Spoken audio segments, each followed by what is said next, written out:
Abraham, votre père a tressailli de joie de ce qu'il verrait mon jour. Il l'a vu et il s'est réjoui. Jean 8, 56. L'ayant vu de loin et salué. C'est ainsi que Paul nous le dit dans sa lettre aux Galates, car cette postérité, c'était Christ. Il n'est pas dit aux descendances comme il s'agissait de plusieurs, mais en tant qu'il s'agit d'une seule. Et à ta descendance, c'est-à-dire à Christ. Galates 3, 16.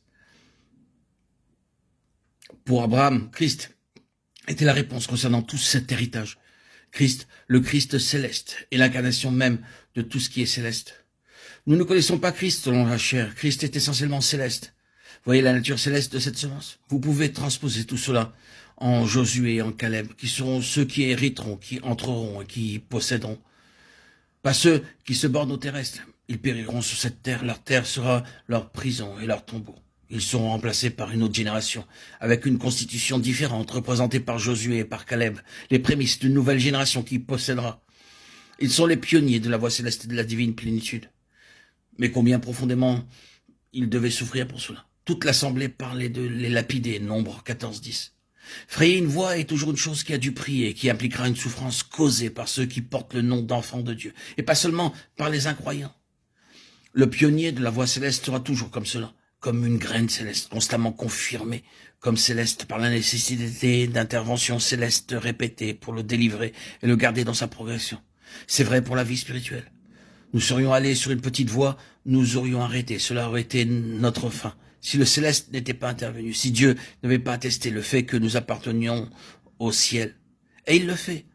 Tout cela est clairement vu comme accompli en Christ, cette graine divine. Sa naissance était une intervention céleste, un miracle. À son baptême, le ciel s'est encore ouvert et a déclaré « C'est mon fils bien-aimé ».